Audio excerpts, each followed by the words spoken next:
So what we're going to do quickly is run through the Superfund process, and then we're going to do a pre-recorded presentation. The presentation's only about 12 minutes, and then we're going to give you an opportunity for question and answers, like the mayor had said earlier. During the question and answer session, if you would come up to the mic and ask your question.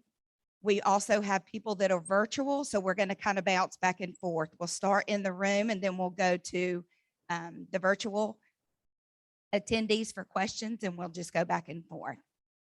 So with that said, let's get started with the Superfund process. Superfund is actually a common name for the law Comprehensive Environmental Response Compensation and Liability Act.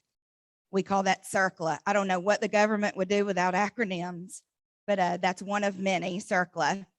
We call it Superfund. It was an act established by Congress in 1980 to set up a trust fund to handle emergency and hazardous waste sites that were needing long-term cleanup. So when we have a site, you can see this process right here. It starts with preliminary assessment, site inspection. We check out the site, we see what's going on, discover if there's contamination or not, and we move forward to the NPL listing process, which is where we're at tonight. So we're at the very beginning of this process.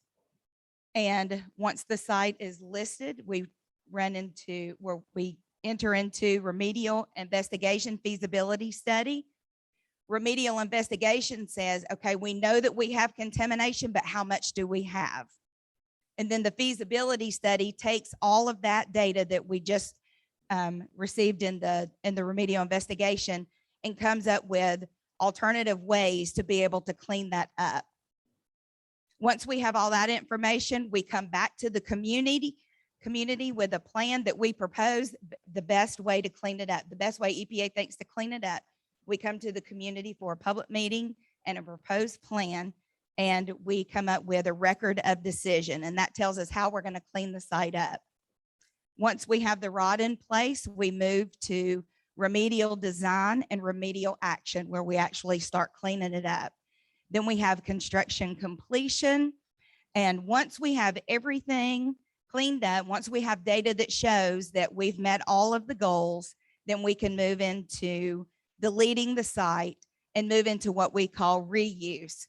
A little bit later, you're going to hear about a success story of a site that went through this whole process and now is actually being reused. It's the Davis Timber in Hattiesburg as well.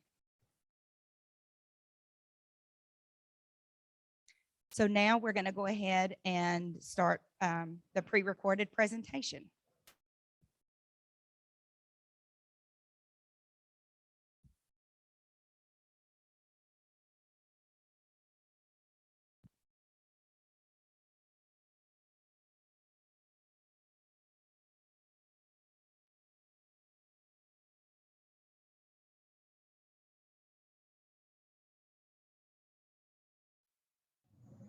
Hello, this presentation will discuss the proposed listing of the Hercules Incorporated site located in Hattiesburg, Forest County, Mississippi, to the U.S. Environmental Protection Agency's National Priority List, the NPL. My name is Deidre Lloyd, and I am the Remedial Project Manager for the United States Environmental Protection Agency from Region 4, located in Atlanta, Georgia. Marjorie Thomas is the EPA Community Involvement Coordinator, and Sandra Bramble is the EPA NPL Coordinator. We are available to answer any questions regarding the proposed NPL listing for the Hercules site. Our contact information is provided later in this presentation. This presentation will cover site background, information, and why the region has proposed the Hercules Incorporated site to the NPL, along with ways in which you, as community members, can get involved in this process. Hercules Incorporated is a former chemical manufacturer located at 613 West 7th Street in Hattiesburg, Forest County, Mississippi. The Hercules site occupies about 200 acres in a mixed commercial, industrial, and residential area. From 1923 to 2009, Hercules produced over 250 products, including paper and textile chemicals, paints, varnishes, pesticides, and insecticides, including Delnav, Torac, and Toxaphene. After the facility closed in 2009, most of the structures were demolished. Structures that remain include a building used as an office, a former cafeteria, concrete basins, and a backfilled surface impoundment from the former wastewater treatment plant, WWTP, sludge disposal pits, a closed landfill, and railroad tracks, some of which are still active. Pesticide manufacturing mainly occurred in the central portion of the site.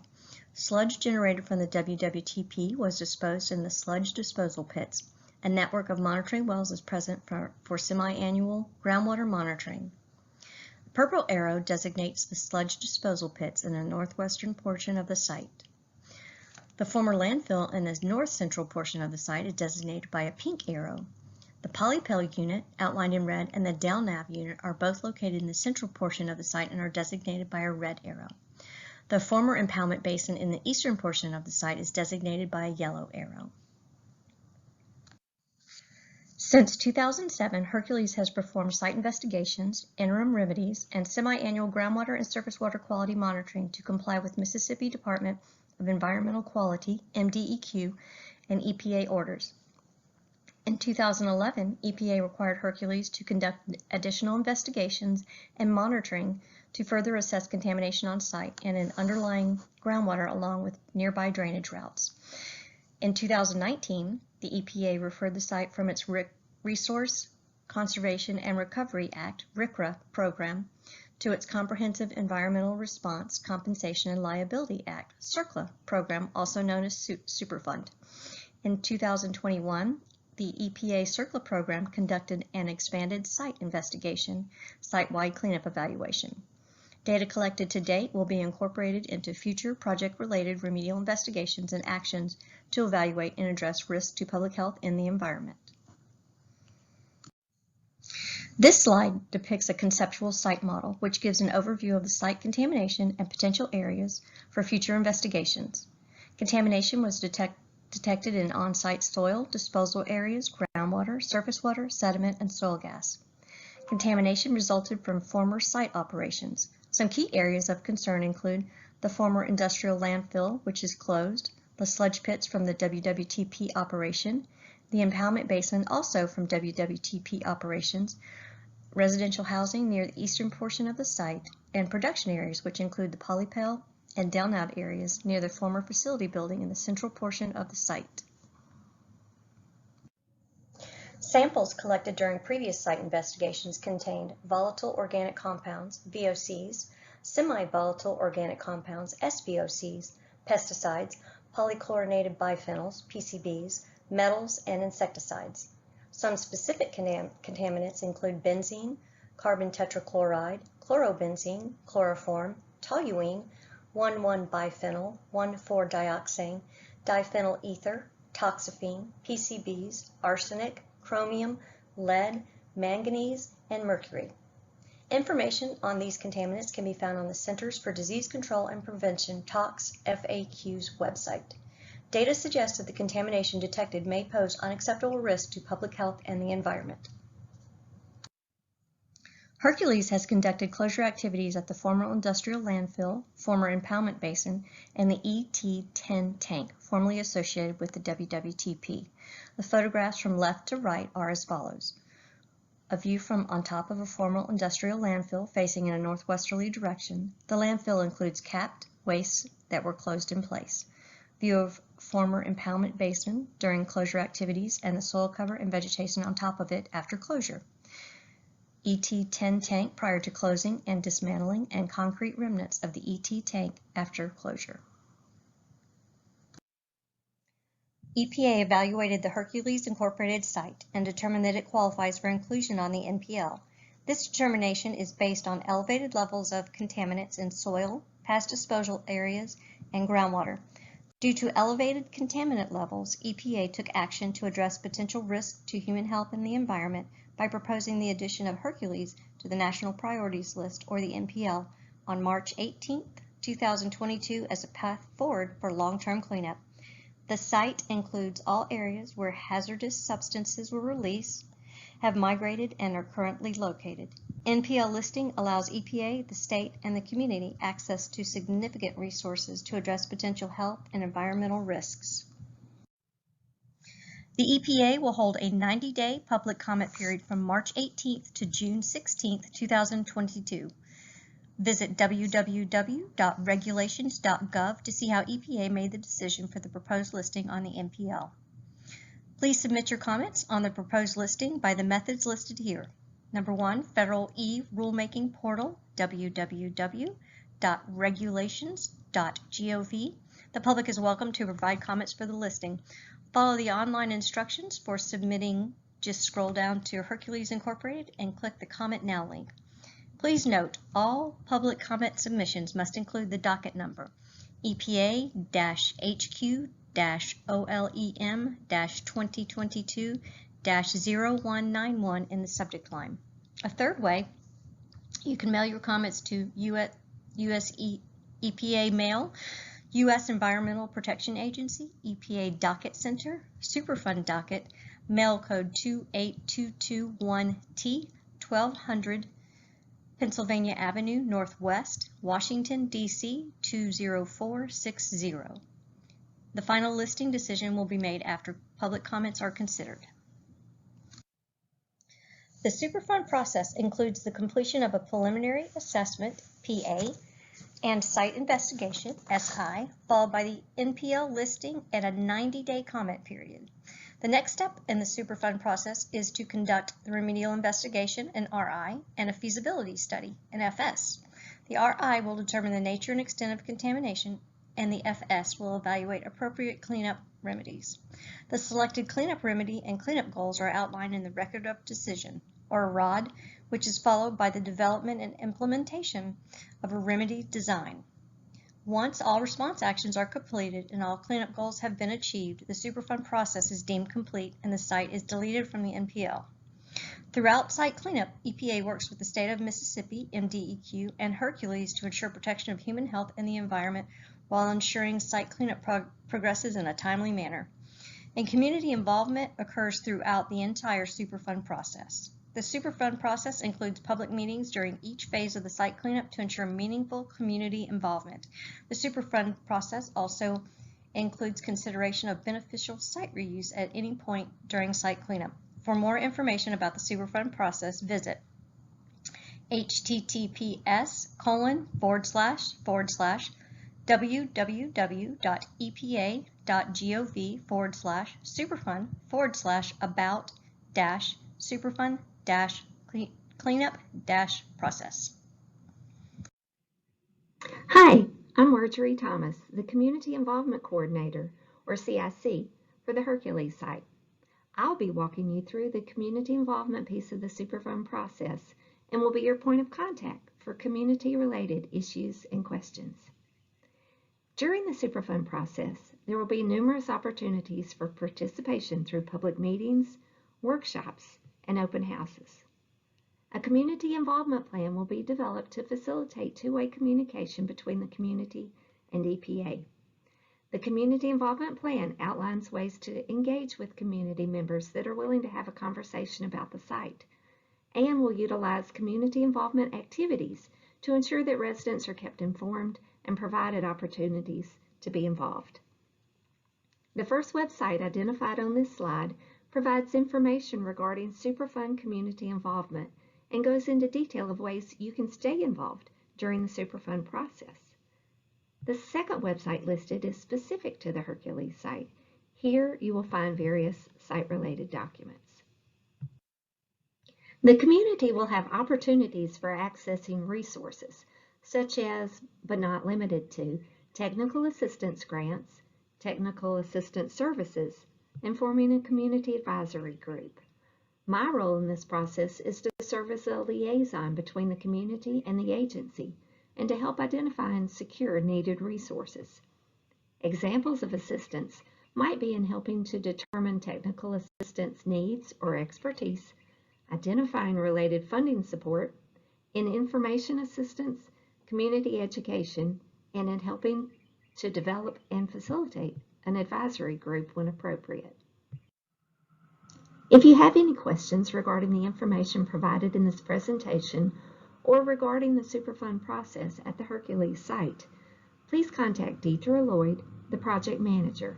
Sandra Bramble, the National Priorities List Coordinator, Hunter Hudson or Taka Scott Bailey with the Mississippi Department of Environmental Quality, or me, Marjorie Thomas, your Community Involvement Coordinator. We can all be reached at the phone numbers and emails listed on this slide. You may also visit the Hercules Inc. Superfund webpage using the link provided. The website will house this presentation, the NPL fact sheet, and other site-related documents. We look forward to working with you and for you as the Hercules site moves forward in the Superfund process. Thank you.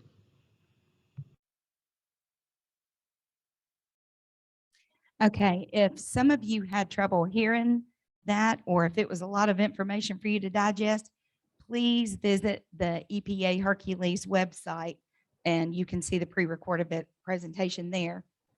Let's go ahead and open up Q&A, question and answers. Since there's so many people, if just a few of you would come up and line up, and then, like I said, we'll go between the room and virtual to get the questions answered. If you could start with one question, so everybody would have an opportunity, that would be great. Okay, so come on up. If you want to state your name and then ask your question, that would be great. Thank you. Yeah, my name's Kerry Varnado. I'm a resident of Hattiesburg, live not too far from the site. My question goes to the liability of Hercules or its successor corporation. Taxpayers didn't put all this out there. Hercules did. It's my information that Hercules Incorporated was dissolved in about 2008, and either the assets or the stock was purchased by Ashland Corporation. It's kind of a two-part question. Is there money from Hercules set aside to remediate this problem? Or is Ashland going to be on the hook, as frankly I think they should be, for some of this cost?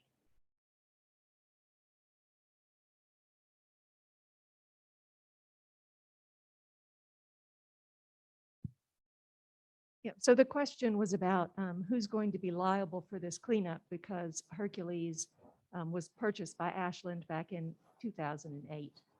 And that's actually my job, and my business is to figure out the answer to that question.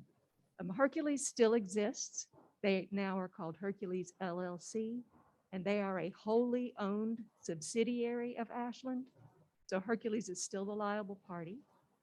We are already talking to representatives from both Hercules and Ashland about the site. Does that answer your question? If I might follow up, is your discussion to the point where you're actually talking about how many millions of dollars they're going to contribute to remediation? Well, when we ask someone to clean up a Superfund site, we ask them to clean it up until it's clean. So there's not a particular dollar amount that we're asking for. What we're interested in is a clean site. Yes, sir. So the basic principle of Superfund is the polluter pays. And we provide an opportunity for the PRPs, and often it's more than one group, to get together and perform the work under our supervision, our direction, but do it themselves. Usually that's the path they choose. If for some reason we're unable to go down that path, then there is a provision in Superfund that allows us to take over the work and perform the work, and then we recover all those costs from them. Right. So yeah, the taxpayers should not be on the hook for this cleanup. Thank you very much. When you come up to the mic, if you would make sure that it's to your mouth so that the people virtual can hear. I do want to say one other thing. The comments that you speak tonight are not the comments that are submitted. You have to go through one of the different methods to submit your comment, but we do have a form that you can complete tonight and turn in to Sandra, and she can turn it into headquarters and it would count as a comment. Okay. Ms. Tatum, go ahead. Good evening. My name is Gloria Tatum. I am a former retired Mississippi Department of Environmental Quality Regulator. Most of you in this room know me. I am a native of Hattiesburg, Mississippi. I am here to represent the communities here in Hattiesburg, Mississippi. I have worked on every Superfund site in the state of Mississippi.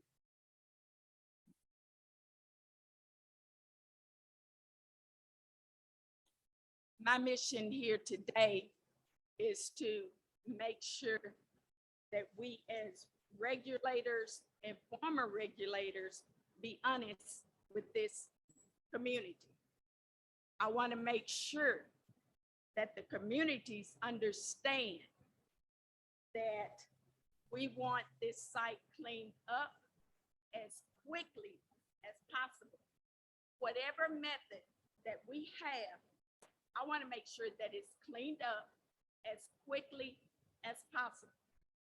Now, you went through the steps of Superfund, and I want you to know I love Superfund. I love the method, but it's not the quickest method. And this community need to know that it's not the quickest method. You didn't give a timeline. I myself know that the ride would take probably a year to go back. But I want you to be honest. There are some other methods that you didn't go back. This community deserves the answer to know that there are some other methods. Had it stayed under RCRA, and we've been using a lot of acronyms, I understood you perfectly. I know they were lost. My role is going to be to make sure that they understand your verbiage. We had to have lost them. So your community involvement coordinator, need to make sure that when you come to Hattiesburg, you need to have all of that written out so they can understand. I understood it, but they need to understand the process. They need to understand all of the steps that's going to be involved. I have a lot of different questions, and I love you all because we're all on the same team as regulators. I know my former agency is here, but we do it differently.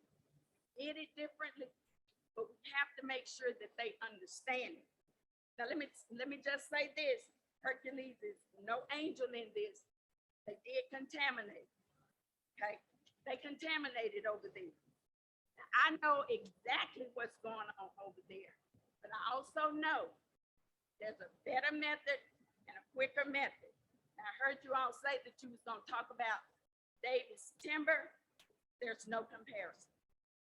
Altogether different type community. We know that under this new administration that the community voice should be heard. If any of Mobile Bowie community on North Main Street, stand up, they need to know you're here. You weren't introduced. They need to know that your voice in this process needs to be heard because the Biden-Harris team said that the underserved community voices need to be heard. Do you want this site to be cleaned up by the fastest method possible? If you do, raise your hand. This is what they're asking for. You need to go back and you need to say this community either want RCRA where it was when I left the site, it was at RCRA. You could have done it parallel while you was thinking about Superfund, or take it to Superfund alternative. That's just part of my speech. I'm gonna let this lady come up, but after that. Yes, ma'am.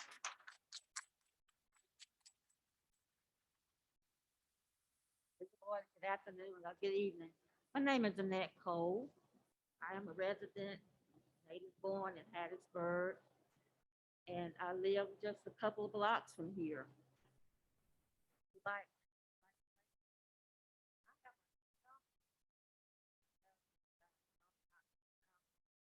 go through all these questions, but one of my questions is that at the last meeting you guys was here, I gave you concern about what was going on. I felt like was going on with Hercules on my property. And I asked you guys to see if you could do some samplings of some of our residents' property to see if there was any contamination. Because my soil is not doing nothing for me. Even when I go out and try to work in the backyard, I have to be fully clothed because I've had experiences with breakouts. Not only that, is that I am very concerned about when Hercules crew that was working on that site a while back, some years back, I was surprised whenever they left. And we go through this area 2 or 3 times a week. It's terrible that that site was abandoned. I know you guys say that Ashland owned it now, but if Ashland owned that property, why was that property abandoned and was not kept up? According to the city here in Hattiesburg, our mayor and the city councilmen, whenever our residents are not kept up, we're gonna be warned about it and we're gonna be fined. So Hercules, I wanna know tonight, have Ashland or Hercules been warned about the condition that it's in now? And have they been fined for not upkeeping that property? It's an eyesore, or so I might get it crossed up. But either way, it's not a pleasing, appealing to me. So I want to know, and not only, she says she want you guys to be honest.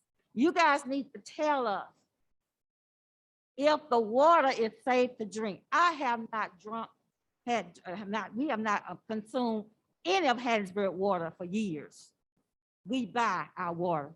This is money coming out of our pocket because I don't trust this area. You already saying that there is still contamination. You need to tell us if the water is safe for drinking, if our soil is contaminated. You got a lot of listing of stuff going on about all the kind of chemicals are there. We need to know that does it seep through our foundation? Do it comes through the cracks in our wall? My house was built in 1955. And I can tell you tonight, I have some cracks in my house. That's not sealed up. And I want to know if I'm at risk.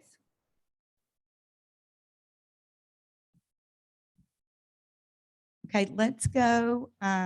We'll take one more in the room and then we'll go virtual. So those that are virtual, go ahead and raise your hands. Does anybody?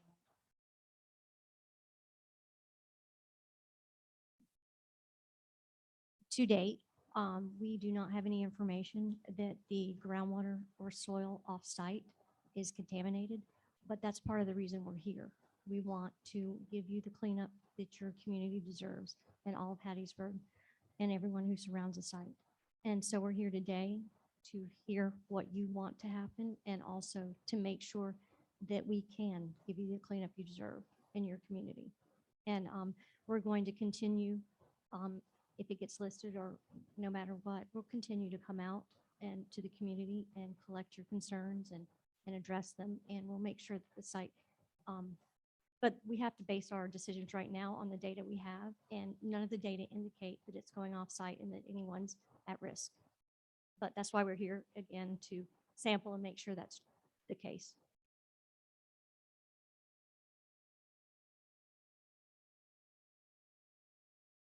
Hi, my name is Angela Floyd, and for 25 years, I lived in the 600 block of West 4th Street, just a block over. My husband and his family, my husband was John Floyd, he was a local plumber. They had been in business here since the 60s, and they had lived in that area since that time. I don't really have a question. I just feel like people need to know the repercussions of this property. In 2018, my then 21-year-old son was diagnosed with a glioblastoma brain tumor. 3 months later, my husband, John Floyd, was diagnosed with the same brain tumor. That's a father and son diagnosed within 3 months of each other. Their tissue samples and biopsies from their brain tumors were tested as far away as Johns Hopkins University. what happened was that they both shared an almost identical DNA, which would make one susceptible to what the other is susceptible to. And I don't know how many people know, but glioblastomas are not hereditary. So the only thing from the doctors and everyone that we've talked to, we've been to UAB, Johns Hopkins, we've talked to a lot of professional specialists in this area. And the only thing that they all keep coming back to is that there is some type of environmental factor that caused the father and son to have the same thing and to be diagnosed within just a few months of each other. And I just feel like it's important. It is very important that this site get cleaned up, and it's going to take a long time. And I'm not sure that it will ever be safe for anybody to do anything there, but I hope it is. But I just want to make sure that everybody here does know what kind of repercussions are coming out of that property. And I do deeply feel that that is exactly what caused me to lose my husband and my son. Thank you. And you know, I just want to say one other thing. We hear your comments. We hear your comments and we hear your stories. And that's exactly why we're here. We want, I mean, the site's got to be cleaned up. Nobody disputes that. But tonight, the process, where we're at tonight, do we list the site or do we not? So we're trying to provide you the information that we have now to decide whether the site gets listed or not. We'll be back. We'll be conducting some sampling. We'll hear your stories. We'll go from there. Okay, but we do hear what you're saying and we really appreciate it. Yes, ma'am. Yes, hold on. And I'm really sorry to hear about that. But I did want to tell you, excuse me, one part of the Superfund process is the ATSDR comes out and does a health assessment. They look at it, all the data, and then somewhere during the Superfund process. And they're the health agency, ATSDR. So they will be out here to make an evaluation. Okay, those that are virtual, I don't see any hands up. So we're going to go ahead and go to another one in the room. Is there one? Okay.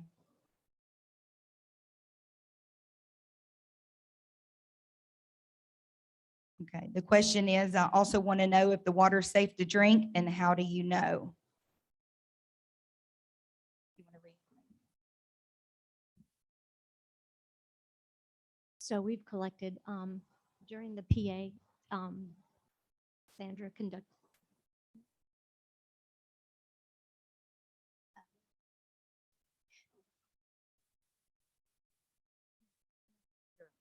Hi. We haven't sampled the city of Hattiesburg drinking water wells at this time. In the future, as the investigation progresses, if we receive information that needs to be done, during the RIFS process, where we determine the full extent and the nature and extent of contamination, then, we will see what samples need to be collected. But to answer your question, the city of Hattiesburg is a large municipal supplier. And so there is testing mandated under the Safe Drinking Water Act, which is not a part of the EPA laws that we deal with routinely. And I believe they're in compliance. If they were not in compliance, they would be required to report that to you. So we can follow up on that and get you more information about the testing. But the city of Hattiesburg is a large municipal supplier, and so there are EPA requirements that they must adhere to in order to provide the water to you.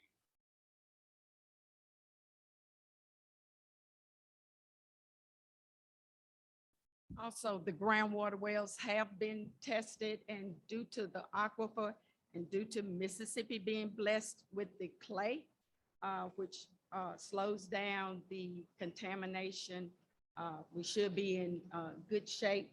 And that's why you should not have any contamination in your drinking water. Okay.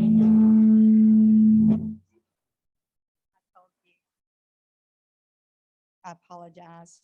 everybody. Stella Maccabee, that is online, if you will unmute yourself and ask your question.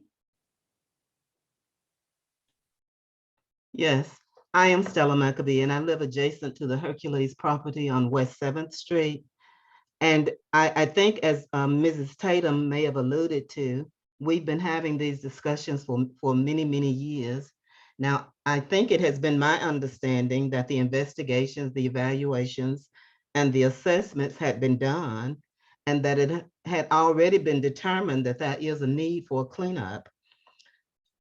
Based on some information that I received from the mayor last week or this week maybe, he indicated that there may be some potential stigma associated with the Superfund cleanup. Can you tell me what that stigma could be? I live next door, so I am really concerned with the appearance. I am concerned about the contamination, but I'm more at this stage of life concerned with the cleanup. Yes, ma'am. Can you all hear me? So Superfund stigma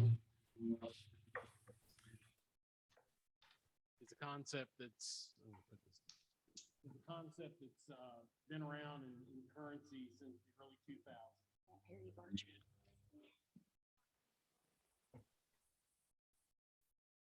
Okay.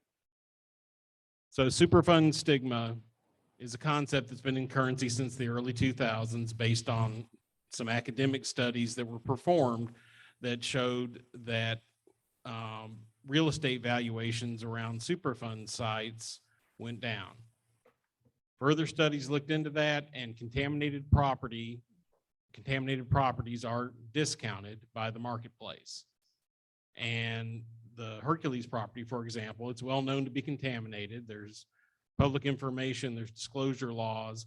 So there is no stigma associated with the Superfund program. In fact, in the last 10 or 15 years, what we found is when Superfund gets involved, it provides certainty that we will understand the extent of contamination and that a cleanup that meets all of the requisite standards will be performed and the property values recover and we can put the property back to use more quickly.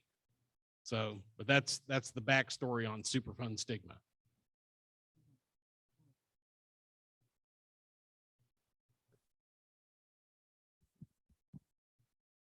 Okay, there was someone that was walking up to the mic when we went to virtual questions. If you would come back up, please. They won't be able to hear you virtually. We've got 14 people on virtual, so we want to accommodate them as well. My name is Carol Warren. I, up until 4 years ago, lived in property that directly adjoined Hercules. At one time, my property goes back, family owned it since the late 1800s. So I have a question. We've talked about the Superfund, we've talked about Hercules. Exactly how much land are we talking about? My understanding is that the site, the main Hercules site, is at least 34 acres. My question also is, then are you including in your remediation that property across the street that was at one time the commissary and the parking area for the employees and all of that? Is that, I'm assuming that it's included. But I was just curious as to what the total acreage was. It's 200 acres. It's 200 acres. Okay. And so by definition in CERCLA, if there's any contamination, that's the site, whether it's off property or on property. And so wherever the contamination goes, we will find it and we'll clean it up.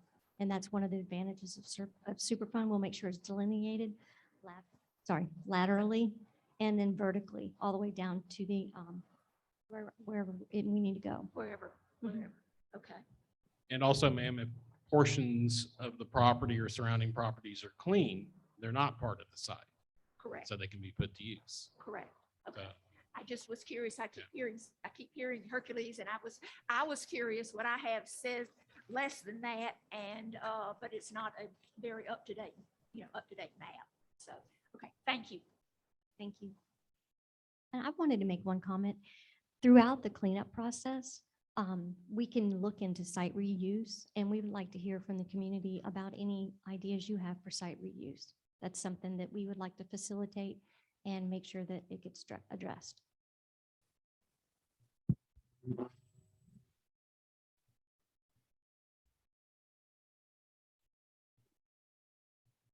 Yes, sir. Go ahead. Yes, sir.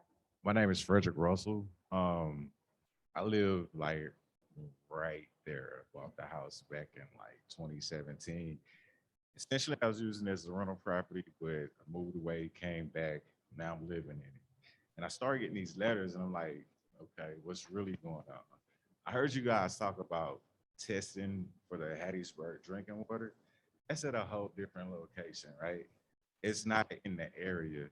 And like pipes can be porous, right? So like the water has to come from one location and pass through that area. So my question is, like, I understand that Hattiesburg is testing the water there. Wait, is there any way we can get the water in our homes tested as well for like free radicals, anything of that nature?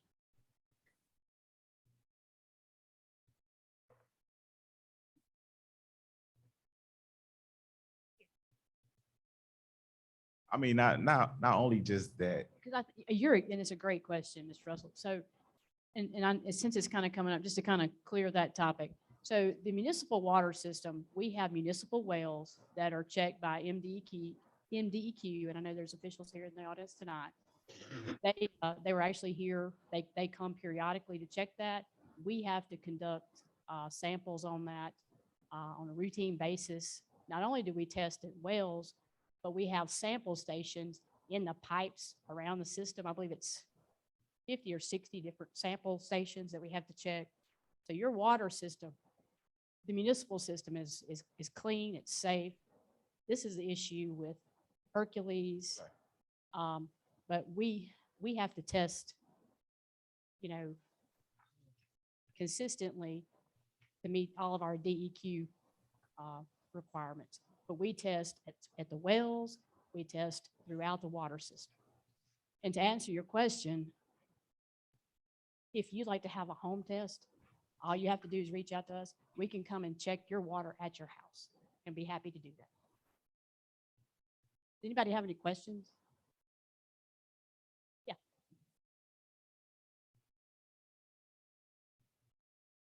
That is correct. Yeah, that is correct. And then MDEQ, yeah, that is correct. Yes. So we work with MDEQ and the health department on that. Also, like if there are like vapors coming up under these older homes, like my house was built in the 40s.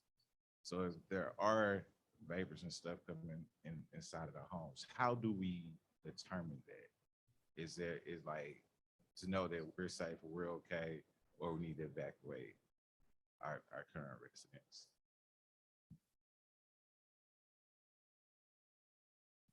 So what you're referring to is called vapor intrusion. And when you, it has a lot to do with how far down your aquifer is. The closer it is to the surface, then you have more chance for volatiles. That's just a fancy way of saying that the gas that's going to come from the chemicals.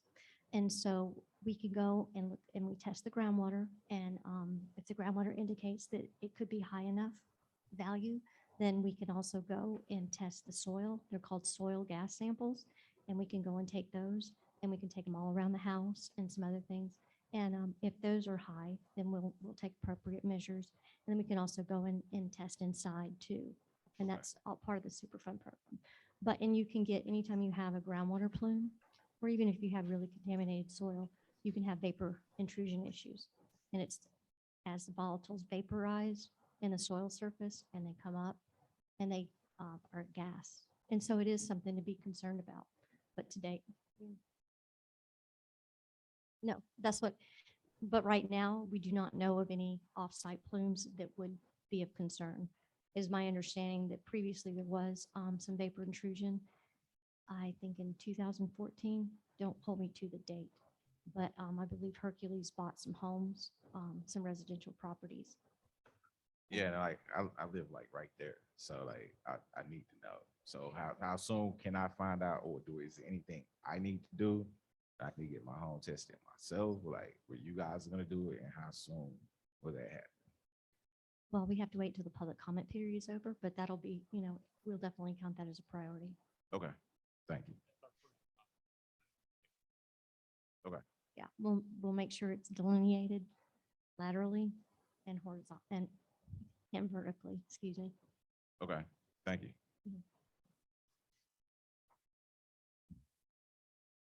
Okay, let's go to virtual. There was a hand up. Okay, it was me. I didn't know how to unmute. So I had a couple questions. One, so the water, if that's being taken care of, then how about like soil samples? Is that going to be part of the investigation if this gets approved? Is that something that can be done, right away, even if we don't make this Superfund listing?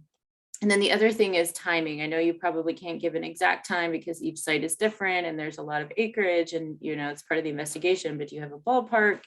And is there any way to try and speed it up without compromising the actual cleanup? So that way it's not dragging on, or, if political hands change or whatever, things don't get stopped or whatever.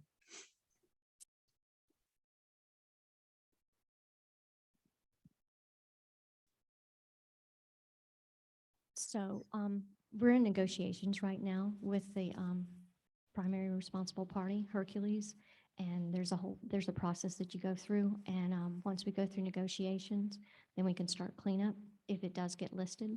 And so that's our hope. And since we've already started negotiations, a lot of times EPA waits to start negotiations until after the public comment period.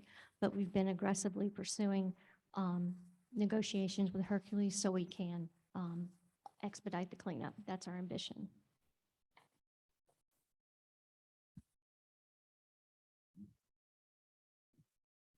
So as several of you have mentioned, Hercules has already been working on cleanup and sampling at this site since EPA was first involved in 2011. It was under a different federal law known as RCRA, and it's the kind of law that applies to businesses that are closing down, because that's what was happening at Hercules at the time.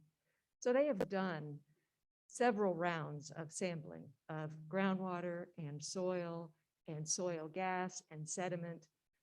And so what they've done isn't going to go to waste. It will inform some new rounds of sampling so that we can take a snapshot of what's going on at the site right now, where the contamination is today, so that when we're taking a fresh look at this under Superfund, we know exactly where we need to focus the cleanup. So it isn't that these are all unknowns over the last 10 years, but we do want some fresh data and maybe a little more sampling than has been done in the past, because the law, the Superfund law, the long acronym that Angela told you about at the beginning, the very first word in CERCLA, which is the Superfund law, is comprehensive.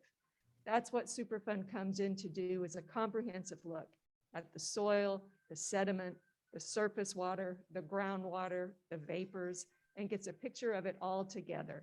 That's a benefit to Superfund law that the old RCRA law doesn't have. The RCRA law looks at the way that waste was managed when the site was in operation. Did you have a particular waste management unit? And so you look at pieces of the site under the RCRA law. And the Superfund law is a more comprehensive look at all of the contamination together so we can see how it's related. So we do have some data at the site, but we would like fresh data to get today's picture of what's happening at the site. And that would be the first step of the Superfund process.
we had high blood pressure going through our family like crazy. We didn't have it before moving over there. Now, it's time to stop sitting up and discussing it. We know that there are toxins there, and we live there. I live right on top of Hercules practically. So I know that a lot of the contamination didn't just stay on the property. I know it's come out to ours. You don't worry about Rosen Park because all those people are already dead. But by the time you all clean it up, the rest of us might be dead too. So it's time to stop talking about it. You know what we need to do? And Ms. Tatum has already told us that the Superfund idea is not the best one.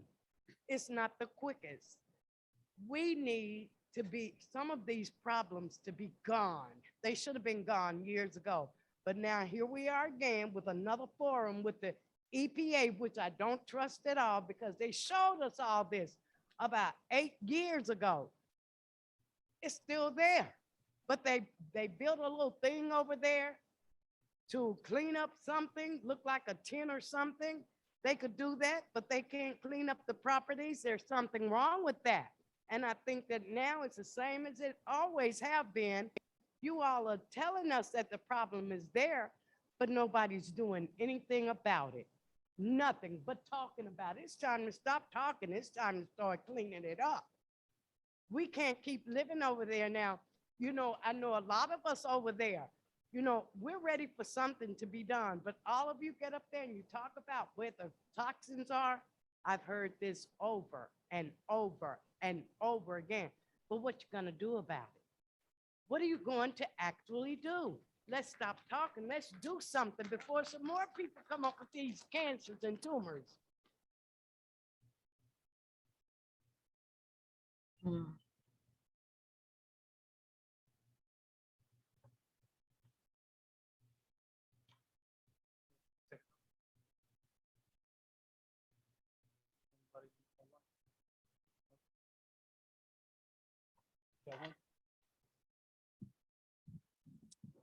We do have a comment from MDEQ talking about groundwater testing, said that it didn't apply to private wells. If anyone has a private well, they need to come forward so we can test them. And that's MDEQ comment. While you're speaking of MDEQ, I think it would be notable of you to let this audience know what MDEQ said about this site going to Superfund. I have personally done my own investigation of this site. And so I think we need to let everybody in this room know the full scope. Of course, we need to know that Hercules, of course, was issued in order to comply. I have done my investigation on Hercules. When you issued them that order, of course, I see where they were sending in information to EPA after you issued them the order. And there was a time when they were not getting feedback from the government. I don't know what happened in that time frame. They were not getting an approval. That's neither here nor yonder, but there is what, ladies and gentlemen, what's called a potential responsible party. Our acronym is a PRP. Let me tell you, whatever goes on, that PRP, Hercules Ashland, will be responsible for cleaning up the site. Our federal dollars, our money will not clean up the site. Whatever happens as far as that cleanup, Hercules Ashland will be responsible to clean it up. It doesn't matter whether it's Superfund, it doesn't matter whether it's Superfund alternative, it doesn't matter whether it's RCRA or whatever. Hercules will pay for it. If EPA do this, allow Hercules to clean it up, if they approve a plan, Hercules can start within 6 months after they approve it to start cleaning it up. If it goes Superfund, I can assure you it's going to take at least a year before they come up with a record of decision, which our acronym for that is a ROD. So I'm trying to get you to understand, EPA, for those of us who are here with that site, we only want the quickest method to clean it up. I'm suggesting that we either go back to RCRA with it. I don't know where it is, but it's not sounding right to me. And I'm a regulator. When I walk in this room, even though I'm Black, even though I'm female, even though I'm a mother, they look at me as a regulator when I walk in the room. So I'm asking you as a regulator, let's do it right. Let's either take it back to RCRA where it never should have left, or let's do the Superfund alternative if you can't trust yourself to take it back to RCRA. All I know is I want it cleaned up in Hattiesburg, Mississippi, and I want this community to have a voice in this process, and I want you to listen to them. You've heard them. Let's do it right. Okay, we do have someone online with EPA RCRA. I apologize. I probably gave MDEQ a heart attack when I said that they would sample. We're going to unmute him. It's Maher. He's with EPA RCRA. Go ahead.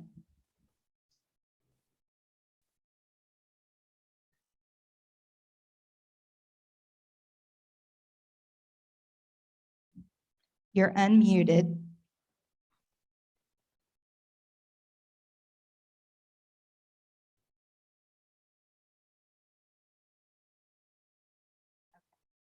He wanted to explain the groundwater testing.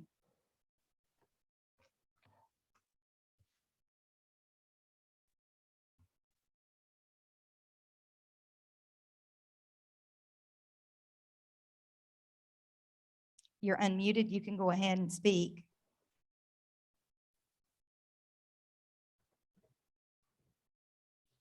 Yeah, sometimes within the settings, if you don't cut it on before you join, it can be an issue. Hopefully we can get that fixed real quick. Is there anybody else that has a question? Yes, sir. If you want to come up to is there a mic? Ron, you got the mic? He's coming. Here comes Arvana with the mic. So my name is Chad Edmondson. I've counted 3 different programs being discussed here today, and I'm going to mispronounce them, but there's Superfund, Superfund Alternative, those are easy, and then RCRA, I guess, or RCRA. RCRA. So I don't know squat about any of this stuff, but it might be helpful. I know you guys are representing one of those 3 approaches, but it might be helpful if you guys would go through each of those briefly and talk about the pros and cons of each and why you've decided that this of the 3 is the most appropriate for this site.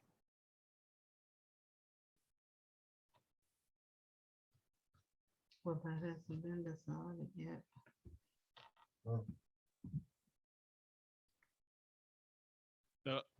We're the Superfund program. Superfund and Superfund Alternative are just different approaches to the same program, right? So they're unified. The RCRA program is separate. As Stacy mentioned a little while ago, Congress passed 2 land cleanup laws back in the late 1970s and early 1980s. The RCRA law was focused mostly on operating facilities, and the Superfund law, which came afterwards, was designed to do comprehensive cleanup of abandoned sites, basically. I don't want to get into too much of the regulatory background, but I have a regulatory expert sitting next to me if you'd like that. So Superfund versus Superfund Alternative, right? The Superfund process, the little snake diagram that we had up on the screen, we're in the phase of it where we're going to list a site to the NPL, which is the National Priorities List. There are certain implications for businesses when a site that they own is put on the NPL, and there is an incentive for businesses to avoid that if they can, right? So there's a certain period of time that we're in right now, and we're in discussions with the PRPs where they would offer to do a quicker cleanup. And if we think their offer is legitimate and satisfactory, we can take that approach and basically cut off the next 6 months of the NPL listing process, right? That's the net sum of it. That's the alternative. Yeah, it's kind of inside baseball. It has to do with the way that their stocks are listed on the exchange and their insurance policies. There's insurance laws have changed. So I'm going to turn it over to the attorney to explain what the incentives and disincentives are for the regulated parties, the responsible parties, when it comes to that. So again, when we talk about PRPs, those are potentially responsible parties, and that's just the company that we're going to hold responsible for this cleanup. So some other important differences between Superfund and Superfund alternative. A big one is that if a Superfund site is on the national priorities list, then the EPA has the ability to spend taxpayer money on the cleanup if for some reason the responsible party won't. It's sort of like a belt and suspenders approach to a cleanup. We always first ask the responsible party to do the cleanup, but if for some reason they can't or won't, the Superfund program can use Superfund dollars to do the cleanup. So that is something that isn't available to us in the Superfund alternative approach, because in the Superfund alternative, we don't actually list the site on the national priorities list. So EPA can't spend any Superfund money, and we have to rely entirely on the responsible party to do the cleanup. We don't have any reason sitting here today to think that Hercules isn't going to do this cleanup that we're asking them to do. But it is a nice insurance policy for the EPA to have to be able to go out in the field and spend Superfund money. So that's one important difference between a site that is listed on the NPL, where EPA could spend Superfund money, and a Superfund alternative site that relies heavily on a settlement agreement with the responsible party. Another thing that's slightly different is that if the site is on the national priorities list, we can spend Superfund money on community grants called technical assistance grants. If the site is not on the NPL because it goes Superfund alternative, we try to do something similar by asking the responsible party to provide grant money to the community. But the money comes from the responsible party, and any grant to the community would be administered by the responsible party. And those grants are available to let community groups hire their own technical expert to help explain a lot of the kinds of things we're talking about here today to the community, and to represent the community back to us with some technical expertise. So those sorts of grants are available in every case that's on the NPL, and we try to do something similar by agreements with the responsible parties at Superfund Alternative. So there are a couple of ways in which Superfund Alternative really relies heavily on the responsible party agreeing in some settlement document to do things that EPA would ordinarily do when a site is on the NPL. So back to the difference between a Superfund site and a RCRA site. RCRA is RCRA, the Resource Conservation and Recovery Act. And its primary job is to regulate waste when businesses are operating. There are plenty of companies that need to use hazardous ingredients in the things that they make, or who have a hazardous byproduct from the process that they do in their manufacturing. And so we have laws that talk about the way they have to handle that, store that, and teach their employees how to handle it, put a manifest on it anytime you move it from one place to the other. And all of those laws are designed to keep those things from spilling into the environment. That's really what RCRA is designed to do. It also has an element to clean up the waste management units. Like, for example, the lagoon where the company used to put its waste. It was one of those at Hercules. Or the sludge fields in the back 40 where they put their waste. And so RCRA really talks about managing hazardous waste with an operating company, or how to clean up the ways they manage the waste when the company closes down. RCRA was maybe a good fit for the Hercules site back in 2008, 2009, 2011, when we first issued some orders out there. And the RCRA orders that were issued in the 2011, 2014 were for discrete parts of the site to clean up. certain portions, and they were interim measures, which means sort of temporary in the meantime until we can do something more comprehensive. We have been unable to reach an agreement with Hercules for a more comprehensive cleanup under RCRA. We've been unable to reach that agreement, and that is why it hasn't happened under RCRA. And the same things that were causing us problems at the RCRA site, the reasons we haven't been able to reach agreement with RCRA, under RCRA with Hercules, those don't exist under Superfund. Under Superfund, it is very clear who the responsible parties are. Under the Superfund law, the current owner of the property is a responsible party. It's pretty clear who owns Hercules. Under the Superfund law, the people who were operating the facility when things were released into the environments, those are responsible parties. It's pretty clear to us that that's Hercules. So we don't have same barriers that we have encountered under RCRA, which is why the RCRA program has stalled. One reason we are here suggesting that Superfund is the best way to move forward.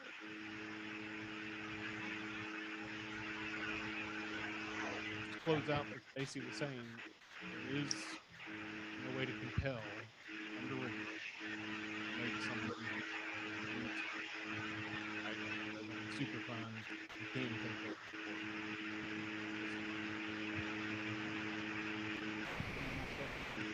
Great deal of discussion about it. I appreciate you clarifying some of that. Discussed settlement negotiations and settlement agreements and this sort of thing. I know that at one time, EPA had the right to sue responsible parties in federal court. I've been involved in one of those cases. Do you still have that right? We do still have the right to sue, but going to court is the last thing we want to do. To talk about delay in cleanup, the federal courts take years to resolve it. And we have found that a settlement agreement is a faster way to get a cleanup done. And Sure. EPA is even willing to compromise some things in those settlement agreements to get an agreement done so that we can get to cleanup and not have to go through the courts. But So you do have the threat of a lawsuit, we force do, them to try to settle. we do have the ability to sue. It's the last thing we want to do. Yeah. Because when we're in court, we're not out in the field taking care of the criminal. Thank you.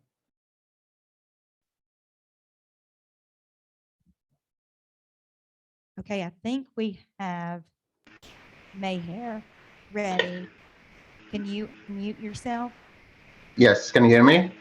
Yes, thank you. Awesome.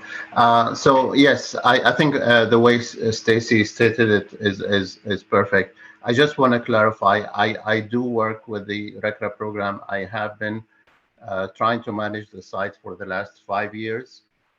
For the last 5 years, the EPA RCRA program has tried several times to ask Hercules to commit to cleaning up the site, to have a site-wide commitment for a cleanup plan. And we haven't succeeded in doing that. And we do not have within RCRA any mechanism that allows us to go ahead and clean up the site with any federal funds. So the tools that are available to us under RCRA are limited, short of a lawsuit. And we do have the option to go and refer the case to DOJ and go that route. But unfortunately, we know that normally takes extremely long time, and it does nothing but stall the site for many, many years. So we thought the best option at this time is really to ask that we refer the site to Superfund. And like Stacy mentioned earlier, Superfund has the capacity, should the PRP stall or refuse to clean up the site, the Superfund has the capacity to go ahead and start the cleanup and recover from Hercules later. So, it is that specific option that's available to Superfund that's not available within the RCRA program that caused us to refer the site. Because again, we've tried for, since 2016, since I took over the site, to work with Hercules and come to an agreement to where they commit to clean up the site And unfortunately, it has been piecemeal, and they've never committed to doing that under RCRA. Okay, Mayor, there was something else you were going to talk about as far as sampling private wells. Sure. You know, what we heard is absolutely correct. If you are on city water, you are fine, and you can ask, you know, work with MDAQ to have your water tested if that makes you more comfortable. However, there is contamination in the groundwater on the site, and in few areas maybe off the site.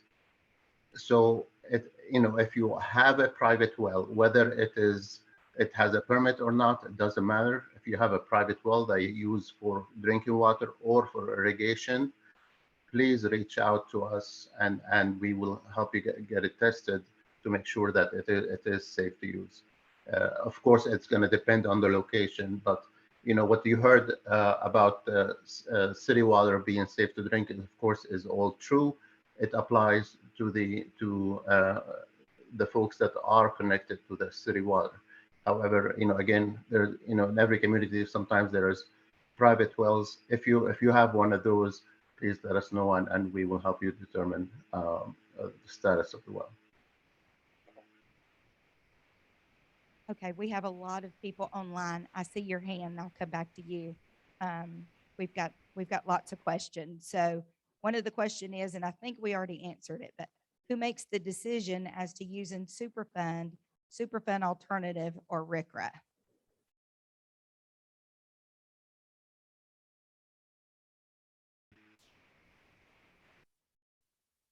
So the referral from RCRA has brought us to where we are tonight. And so based on the comments we hear from everybody, you know, the agency will make a decision as to whether or not we move forward with NPL listing. So that would be the break between RCRA and Circle. As far as Superfund alternative, we have to have a willing, cooperative counterparty, Hercules in this case, that would like to enter into an agreement that we can sign up to and that they're willing to sign up to. Right now, that is not the case. So we're basically in a negotiation period. So I can't predict the outcome of that, but that's where we are today. So it's a voluntary agreement until they sign it, mandated by the court. That answer the question? I would also like to read a comment from our EPA Superfund Division Director. She said, Stacy made a good point about timing. RCRA applicability depends on waste was spilled or managed.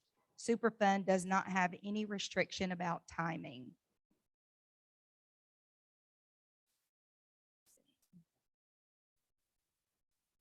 Yeah, Michelle, you have your hand raised if you want to unmute and ask your question. Yeah, I had another, actually two questions. One was you all had said that you had some data from 10 years ago or 8 years ago, whenever the last time was, and obviously you want to be comprehensive and want more data. I'm curious as to, in general, what your data from a decade ago shows, if you're willing or able to share that at this time, or if that's something that'll happen later. And then my second question has to do with, it sounds to me like, and based on what you all are saying, that to have a cleanup, this is the route to go. Otherwise, things are going to end up in court, which could either take forever or conceivably find in favor of the folks who have caused the problem in the first place, which I don't think anybody wants. But what kind of guarantees do we have that if these businesses or entities are the ones who caused the problem in the first place are actually going to do what they say they're going to do? Like, I mean, sounds like they'd much rather be on this list, like it's an incentive for them. So I'm kind of curious about that.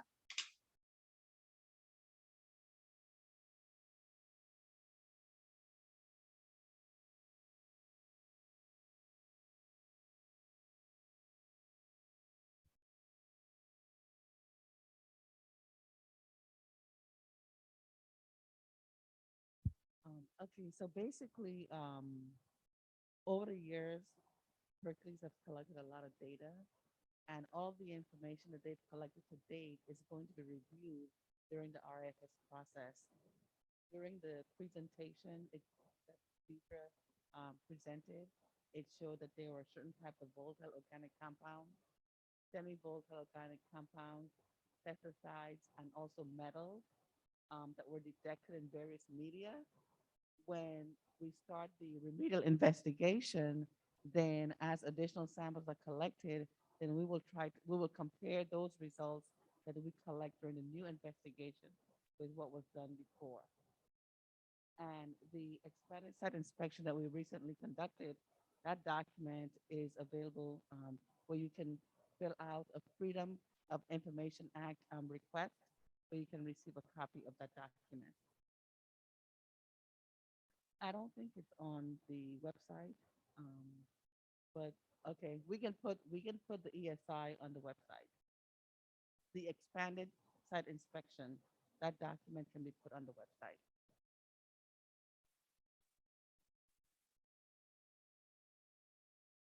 So the second question was, what guarantees do we have that the responsible parties will clean up the site? Superfund gives us several enforcement tools. We always start by asking for cooperation from the responsible party, and that's the stage where we are now with Hercules. And we hope that that results in a settlement agreement. A settlement agreement is enforceable just like a contract. So if someone were to try to back out of a settlement agreement, we could take that to court and enforce it. If we can't reach a settlement agreement with a responsible party, we have other options. If the site is on the national priorities list, like I said earlier, EPA could do the cleanup itself and then recover its costs in court from a responsible party. But we also have another authority called a unilateral order. So we could issue an administrative order ordering a cleanup. And someone who ignores an order from us risks paying 3 times what it actually costs the EPA to clean up the site. And so that's a real big risk for a company to take, and our orders are generally complied with. So Superfund gives us layers of tools to use to make sure that, as David said earlier, polluters pay. That's our motto at the Superfund, and we have several tools that we can use in succession.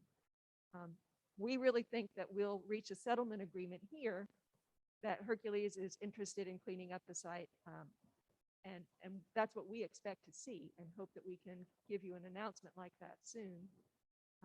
But if that doesn't work out, we have those other tools. So we don't have to wait for a court case to get the site cleaned up. The EPA could do that with Superfund dollars and then go to court once the cleanup is finished to recover those costs. That's one of the differences.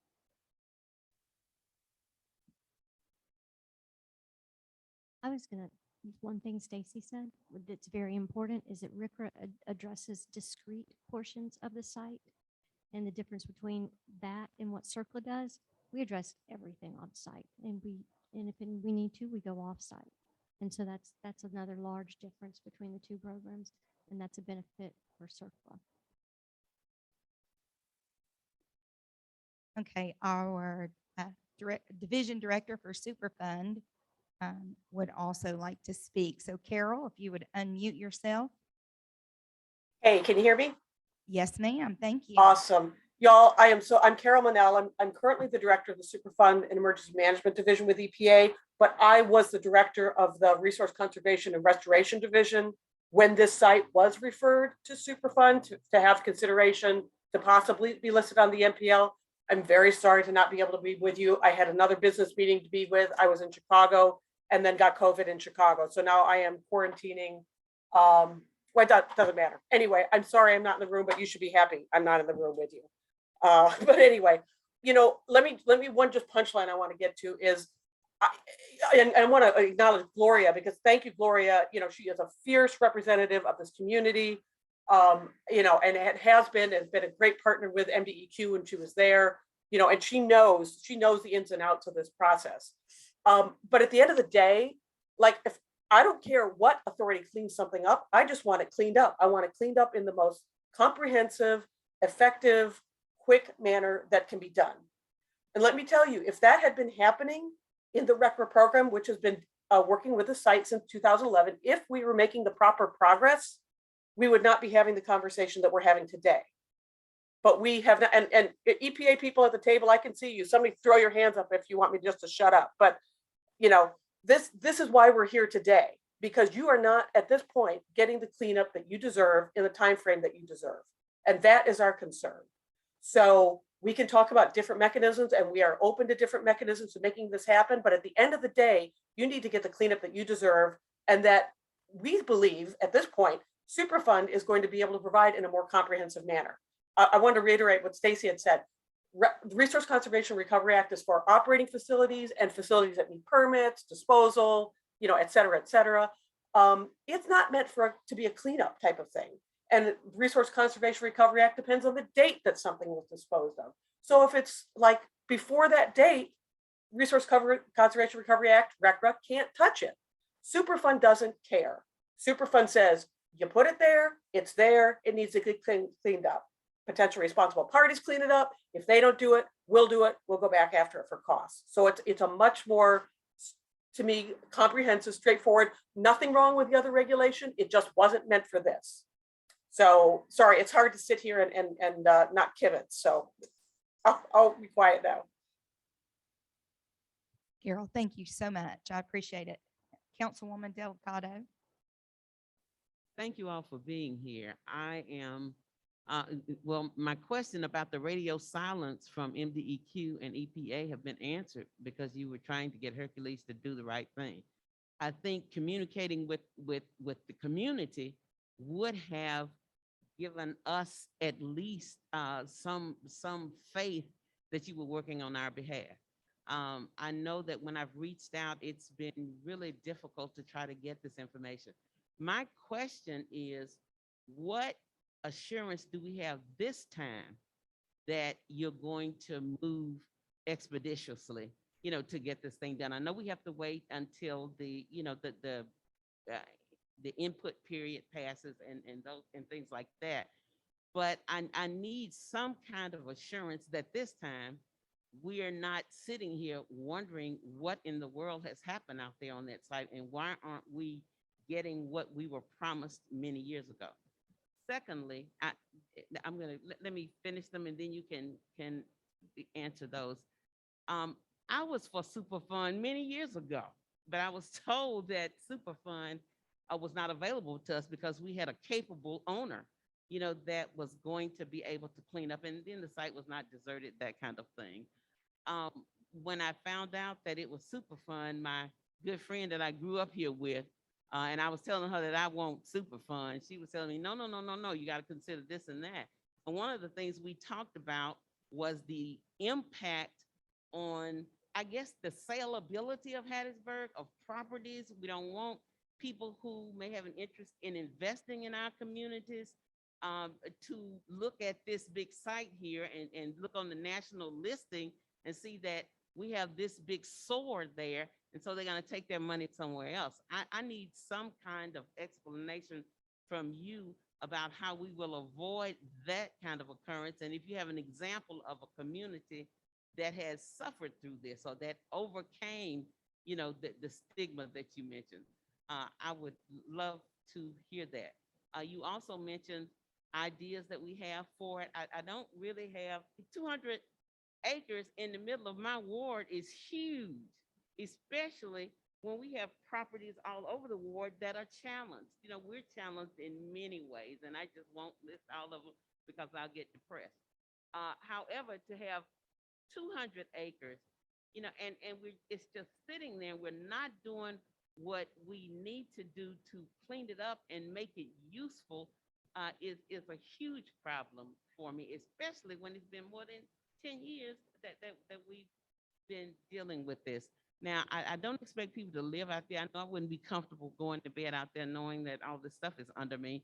But in terms of putting it to some kind of maybe industrial or recreational use where people are not just living there, you know, and I've also been told that the level of cleanup will determine what limitations are going to be placed on future use. But you all really need to help us, and you need to be running fast with this thing.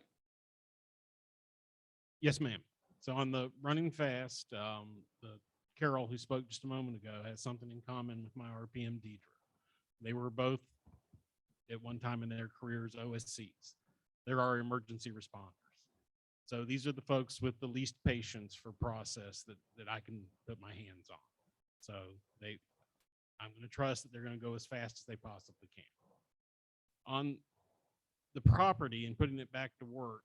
So one of the things that we need from the community, from local government representatives in particular, is to understand what the reasonably anticipated future land use. I know that's a mouthful, and it actually is an acronym, but I won't even say it.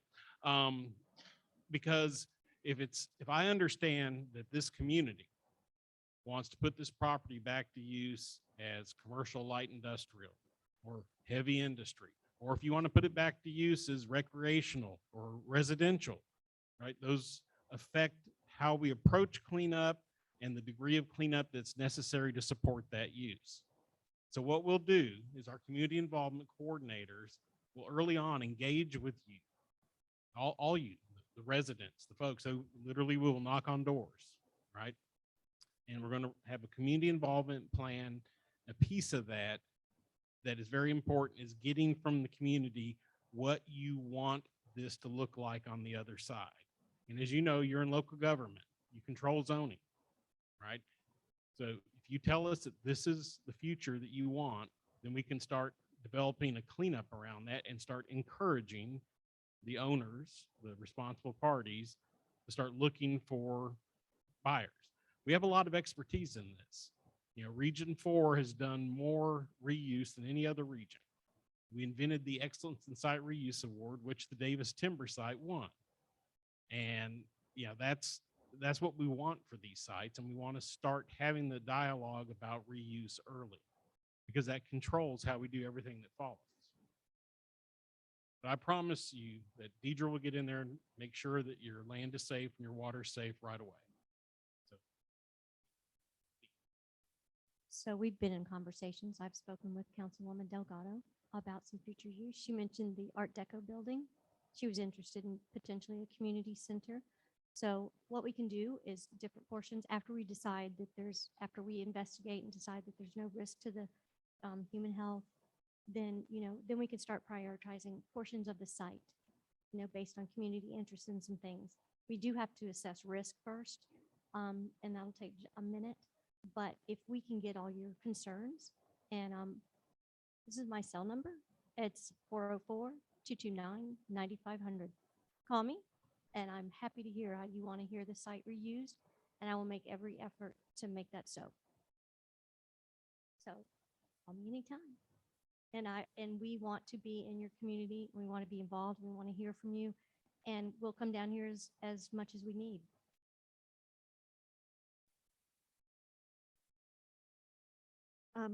You mentioned the Biden-Harris administration recently and their environmental justice focus. One of the new things that all of us lawyers have been told is that all of our settlement agreements need to consider environmental justice planning in whatever sort of cleanup we're planning. So you asked, how are you going to know that there's progress being made at the site? One of the specific things that we ask for is good photographs of the work that's going on at the site and good, easy data tables so that people who don't have a science background can read and understand what the sampling results we're getting from the site mean. And we want those to be collected by the responsible party and made available to the public, probably on EPA's websites, so that you can check in on a regular basis and see pictures of what's happening at the site and on what date, and the data that we have available from recent sampling, so that everyone can see what it is that's happening out there. So that's a new thing that all lawyers at all Superfund sites around the country have started asking for in the settlement agreement. So that's one concrete example of something we're trying to do better so that the community can keep tabs on what's actually happening at the site.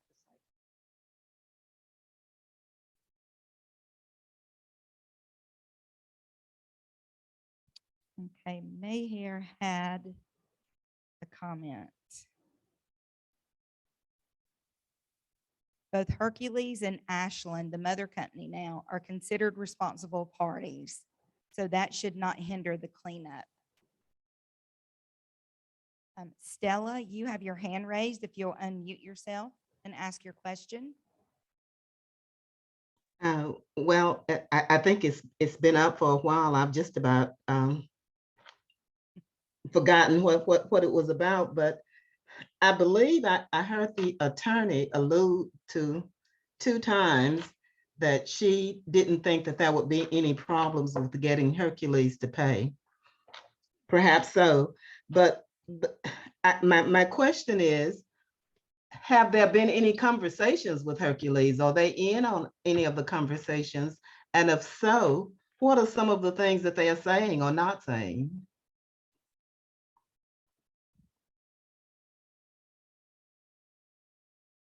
So yes, we have been talking to Hercules. Deidre talks to their technical program manager on a regular basis about understanding all of the data that's already been collected at the site. And I and my colleague Graham Burkhalter, we talked to lawyer representatives from Hercules. And we've been explaining to them a lot of what we've been explaining to you here today, which is how do you move a site that's been in a RCRA program where there's been a lot of data collected and some cleanup done? How do you transition that to Superfund? So we've been answering a lot of these questions for Hercules and having very similar conversations with them. We sent them a formal letter the first week of May, asking them to conduct this remedial investigation that we've been talking about. And so they have a certain period of time to respond. We have heard from them that they intend to respond, but their deadline hasn't come to yet. We haven't reached the deadline. So we'll see how it is they respond, but everything that we're hearing makes us think that we're going to have a cooperative, responsible party here and that this is not going to be a problem. Okay, then a follow-up to that. Is it possible for the EPA or the federal government to go ahead and do the work and then bill Hercules? I mean, if we're sure that they are going to, that they will pay, that they have no problems with paying, why can't we go ahead, why can't you go ahead and get the work done and then send them a bill? Well, it's a very different thing for the EPA to do the work and then send a bill. We might make different choices as the federal government, and Hercules be given the opportunity to do this the right way before the federal government comes in. There's only so much Superfund money to go around, and there are a lot of Superfund sites in this region that don't have responsible parties. Because okay, so then does Hercules have the money to pay? I can't speak for Hercules, but okay. All right, I'm through. That's fine. Hey, it's Carol. Can I address that question and then one right before it? Yes, So one thing y'all, for the Superfund side, then I want to go back to the whole communication thing, because y'all are right on as far as it seems like it's up, you know, where have you been? It's been years and we haven't heard stuff. So, but on the question that was just asked, if we do a cleanup, we are, you know, we're making decisions, as Stacy was saying, we are still, we are still going to be doing the work that we do. We're going to be using our contractors. Oftentimes companies find it's in their best interest economically to do a cleanup directly themselves and not have us do the cleanup. That's just kind of the norm that we have found. And we are enforcement first. That is the whole premise of our program. We do get the potential responsible parties to pay for it up front. But again, that is a benefit of if the site goes onto the Superfund priorities list, that is a fallback benefit that we have, that we would be able to access federal money to do the cleanup, and we wouldn't have to, you know, keep kind of going down the road that we're currently on with not quite making the progress that we want to make. I do want to acknowledge that folks have said that they haven't heard what's going on. You know, the site has been under the RCRA program, Resource Conservation Recovery Act program, which is an EPA-led program, by the way. So it's been on us for you know, years now. Again, this is just another situation that RCRA wasn't designed for a cleanup program per se. And so it's not staffed with community involvement people like Superfund is. It doesn't have the staff to go out and actually pay for things when things need to be done. Some of the work, some of the timing, like work that was done by the PRPs and submitted was not acceptable to EPA. And we had to go back and forth and back and forth. So again, this is a lot of the conversation and the thinking behind why we thought Superfund was the appropriate program. Somebody earlier said way back when, why wasn't it in Superfund way back when? It was because there was a potentially responsible party right there. That was the right way to go at the time. We've made some progress. We're just not making the progress that we think we should be making and that you deserve to have made under the current situation. That's why we're coming to you to talk about this. And we're really anxious to get your comments. As Gloria said earlier, you know, we're all kind of in this together. I know I don't live there, but you know, we're all in together trying to get the right thing done. And we are open to all ideas that we can, how we can do this in a more efficient manner, faster manner. Region 4 developed many of the Superfund redevelopment programs that are used nationally now. We are all about redevelopment. We have been just trailblazers in that area, not to brag too much on us, but truly, truly have stuff that is done now across the country. It's because we started it. So absolutely open to that. And absolutely though, want to address the other questions earlier of like, what's my property now? What's the vapor intrusion? Yes, we need to give you answers to that right now. And the Superfund program is staffed and resourced to provide that. And once a decision is made, whether the site is listed or it's an alternative site, it opens up a whole lot more resources for us to be able to help you guys with.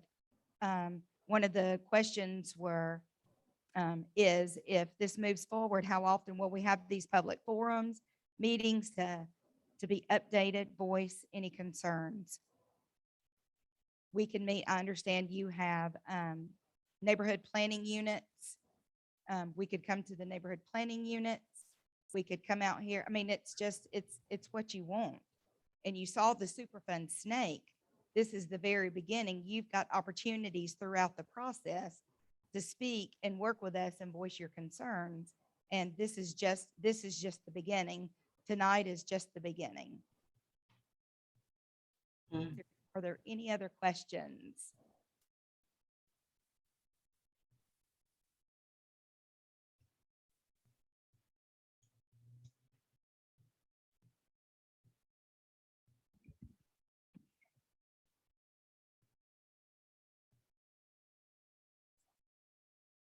I'm suggesting, my last suggestion is that we start out with Superfund alternative. Give Hercules 6 months or what have you. If they don't start their cleanup process, you can always switch it back over to Superfund. I think you at least owe the community that. Start out with Superfund alternative. What do you have to lose? What do you have to lose? Can you answer that? Carol, if you're still on. I am still on, Gloria. Thank you for the question. It's, to be honest, it's not what we have to lose. We don't have anything to gain because the Superfund alternative process, it's supposed to be exactly the same as a Superfund MPL cleanup. So we can completely do that and have the Hercules do it right now. As Stacy said, we're already in negotiations. We've already sent letters out. So there's nothing to be gained for the community by not putting it on the NPL and doing it Superfund alternative. And what it buys you is, again, the opportunity to get to federal funding if it is needed. So we're just trying to get what is the best, you know, again, open to all conversations, but our thinking now is that it's best to do this on the proposed NPL and move forward that way. Here's a list of the contacts real quick. If you want to get your phone out and take a picture, whatever the different departments. And if you're like, I'm so overwhelmed, I don't know who to call, just start with Marjorie. You can start with Marjorie and she can get you to the right person. I saw a hand up. I see yours. Yes, right there. Can you give us an estimated time frame for the completion of the cleanup? Are y'all talking months, years, tens of years? 20, yeah.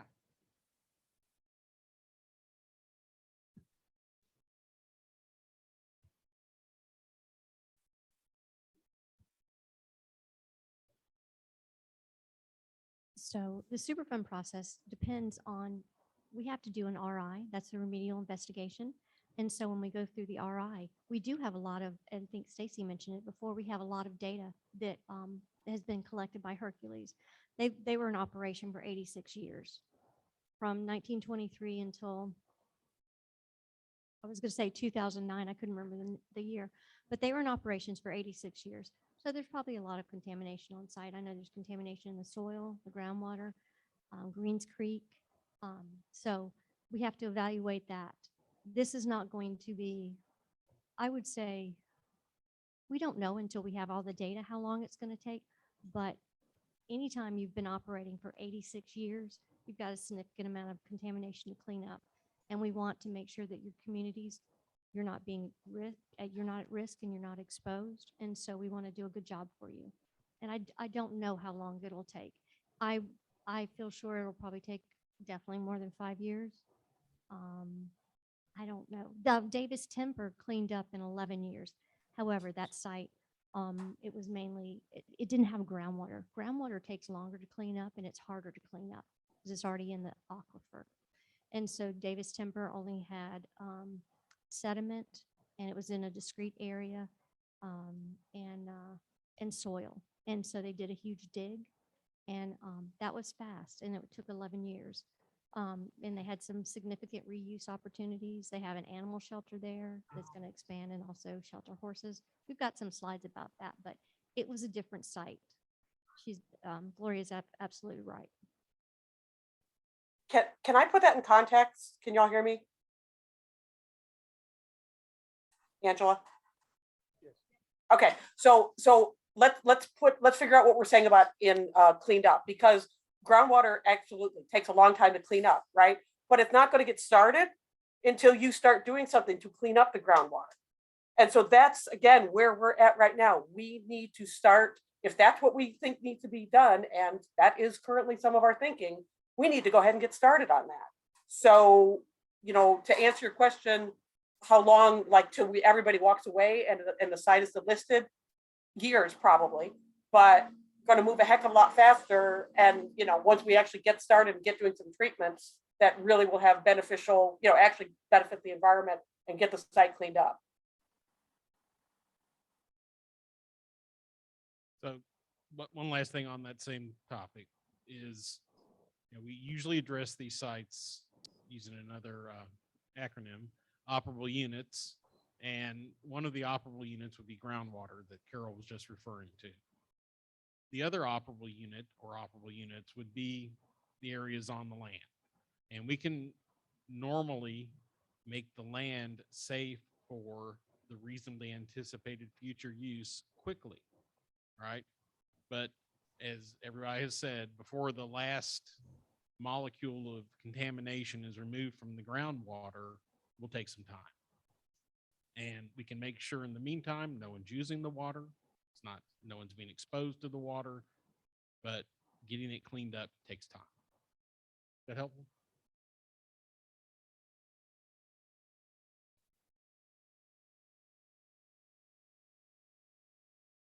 Are we using our staff to do the record of decision, or are we using a contractor to write that for us?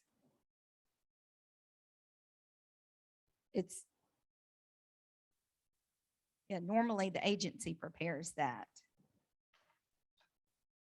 And I do want to say a little something about the operable units. It does help expedite.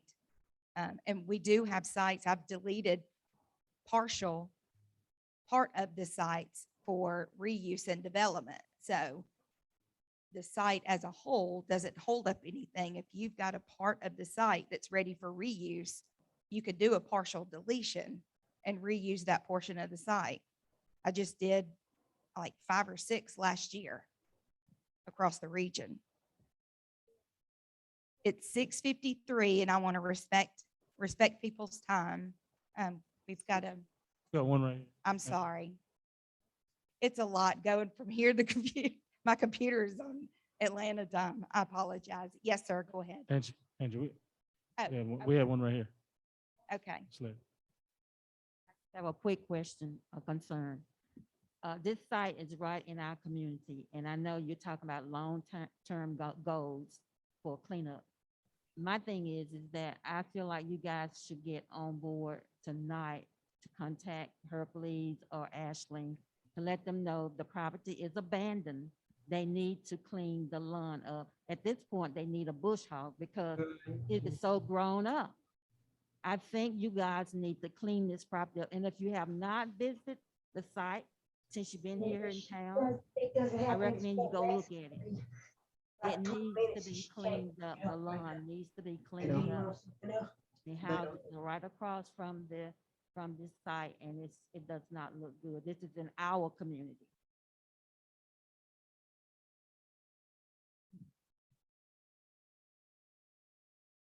We certainly can do that. Deidre can take it back to Hercules for sure. Yes. Thank you. I don't have a question. I have a statement more so. I've been involved in this since 2011 when you started, and involved in the process of the containment zone when you had to go in and clean that area up, the drainage issue, the streets that you had to repair, all those things. During this whole process, Gloria was involved with another young lady, and there was a community engagement piece. I think you need to go back to the community engagement piece like you did before. Also, I agree with Gloria's assessment of the alternative, because that piece about community engagement is a part of that piece. And I think it would give us an opportunity to work with you, to be involved as partners and not being told by you what's going on, but be involved in the process from the beginning to the end. That's number one. And then number two is, you know, I live down the street too, like everybody else from the area. My wife was diagnosed with breast cancer in 2008. I was diagnosed with kidney cancer in 2020, and my other daughter was diagnosed with breast cancer in 2020. So there's a lot of things that people have questions about. I'm not trying to put that on Hercules or anything else, because there's a lot going on in our environment. But the community involvement piece, I think that helps people, it calms people down when they know what's going on. Also, someone asked a question about Davis Timber. Davis Timber took 17 years to clean up, and it was a Superfund. And so if you're talking about from here to 17 years, if there's a more efficient way to do it, and if we believe that the other effort that Gloria was talking about is a better way to do it, then I think we ought to at least consider that and not leave here with our minds made up that we're going to do Superfund. Thank you.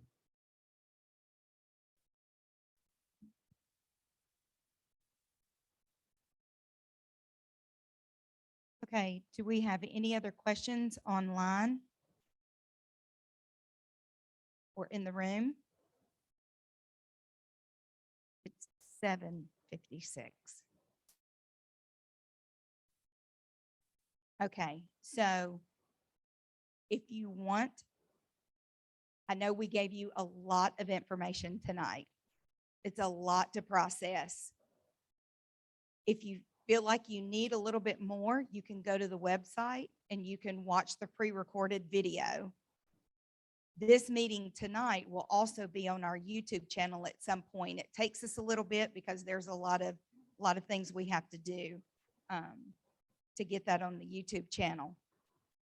If you already know what your comment is and you're ready to submit it, get one of these forms, raise your hand, and my supervisor, Rachel McCullough, is doing as I direct her tonight. And she will be happy to give you a form, but you can't leave with the form. You have to fill it out tonight and give it back to us, and your NPO coordinator, Sandra Bramble, can send these to headquarters. We can't handwrite it for you. You have to do this. It has to be your comment. So if you're still trying to figure out and process everything that you heard tonight, there are different methods that you can use. We'll put it up on the screen, but if you get a fact sheet back there on the table, some of you, I hope received one in the mail. There's different ways that you can that you can comment. Pick one of those ways. The comment period is through June the 16th, like postmarked by midnight or something, June the 16th. You have until then to submit your comment. So either do it tonight on this form and turn it in before you leave, or go to one of these methods and submit your comment. If you have questions, if you need clarification, we invite you to contact us. Again, we gave you a lot of contact numbers tonight from EPA and MDEQ. Just go to Marjorie if you don't know who to go to, if you have any questions. We gave you a lot of information tonight, but we wanted to give you this information so that you can make a decision. And The be able- EPA will hold a 90-day public comment period from March 8th. Do y'all want to hear the presentation again? But anyways, I thank you so much for coming out tonight. I know it's a lot to process. But we appreciate your, Angela, sorry, one last thing from me. I Yes. just want to correct what I think is I'm hearing is a understanding about the Superfund alternative process versus Superfund NPL listing. And again, that's what we're looking on comments for. But this site will proceed if it's under Superfund at the same rate. There is not a time saving under the Superfund alternative process. The process is the same. It will move much quicker at this site because there's already a lot of work been done under the RECRA program. So I just want to make sure that people, if they have questions, like what would the time frame be under Superfund alternative, that we can get those addressed so that people don't go away this evening thinking that something could be moving faster. We will move and are moving as fast as we can, even while we're sitting here tonight. You know, we're not waiting on something going on a formal list. We are working with Hercules and the potential responsible parties now. right, and regardless, you have to go through the Superfund process. That's the process. If you didn't sign in back there, or if you didn't provide your email when you registered, please make sure you do that, because that is how Marjorie and I are going to start our contact list. If you have an email address and you want information emailed to you, please provide that. Provide your mailing address. That is our contact list. That is how we're going to stay in touch with you. The first communication that you will hear from us is whether the site was listed or not. That'll be the first conversation. Then we will come back probably fall-ish. It's hot in Mississippi, so fall-ish, we'll be back for another public meeting to let you know, okay, this was a decision that was made. Here's where we go from here. Okay, so again, we're going to follow a process. All right, and if you think I have an accent, wait till you hear Marjorie. Okay, last call. Do we have any other questions, clarifications? Thank you, City, for setting up this room. It's pretty. EPA does have one question for y'all. How do you get the floor so shiny? Asking for a friend. Thank you, guys. There you go. Yeah. Thank you so much for your attendance and your patience with technology and people like me. Thank you guys so much.